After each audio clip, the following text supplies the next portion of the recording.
welcome to Hire We Go, where we're chatting all things talent acquisition transformation. Whether you're an HR vet or someone who's simply fascinated by how to find, attract, and engage talent, you are most certainly in the right place. I'm your host and director of solutions here at Joveo, Ashley Collins, and joining us today is Matt Adam of NAS Recruitment Innovation. Thank you so much for joining us. Why don't you tell us a little bit more about yourself and NAS? Of course. Thanks, Ashley. So to start, I'm a bit of a unicorn in that I've been with the same organization for my entire working career. I started with this organization at about 3 months out of college.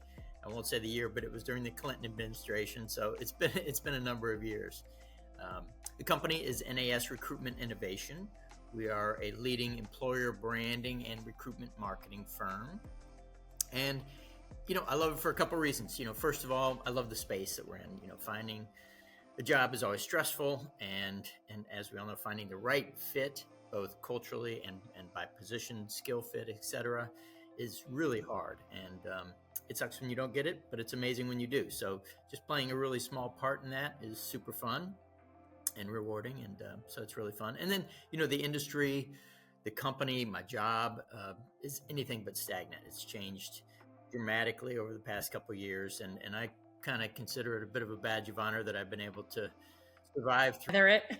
Exactly, not one but two, but probably three wholesale changes in our industry where a lot of companies, a lot of company verticals didn't even make it. So it's a space where you're never sitting still and you're always keeping moving, and I really like that.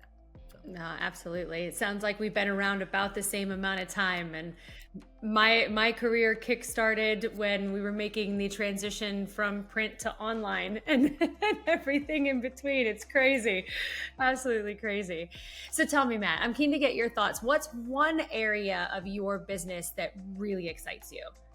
So, we do lots of different things as an employer branding and recruitment marketing firm, but actually one of the things that I love to talk about is an organization's career site.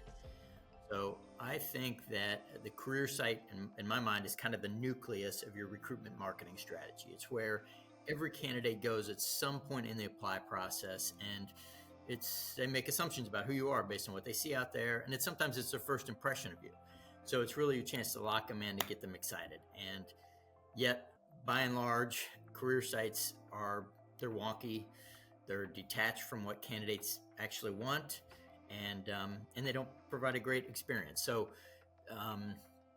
that's one of the things that I'm passionate about. I see a real opportunity, and I see a big difference between the companies who do that really well and the companies who don't. And, I'd say it's not rocket science for a lot of this. It's pulling up a chair, listening to the data and the analytics of what's going on the career site. And, unfortunately, a lot of people just don't even have access to that.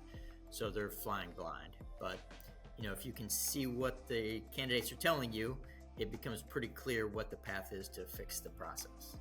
Yeah. And we've seen this too, where it's just like once upon a time, even if the shell was modern, you still sort of had this like static scaffold behind and a decision tree. And that was sort of what you're stuck with. Or have you had any boundary pushers or folks that have really done something innovative with their career site that you could highlight?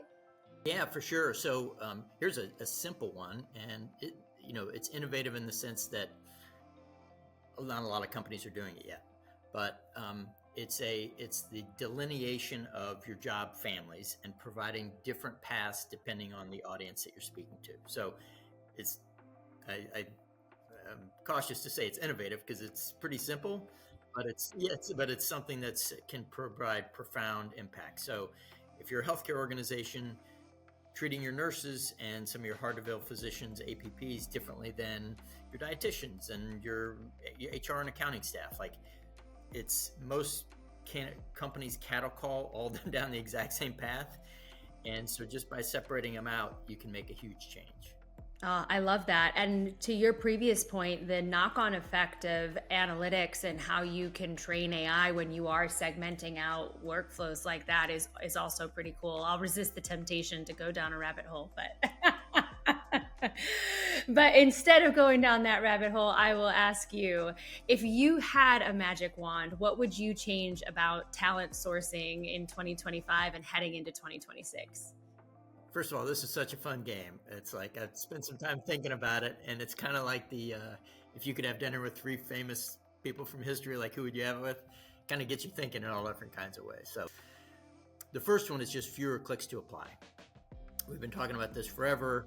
If candidates could express interest in just a couple minutes, without the broken ATS handoffs, again, it continues to elude us, even though I think we all agree that it would be a better candidate journey. And, our industry follows other industries, and you'd never see this on a retail experience, have the pain of what we put some of our candidates through. So, again, that first expression of interest should be easy. It should be painless. It should be quick. And, that's something I wish I'd see more of. Amazing. Thank you so much for sharing your insights and experience with us today. It's been an absolute pleasure to have you, and thank you all for tuning in. Until next time.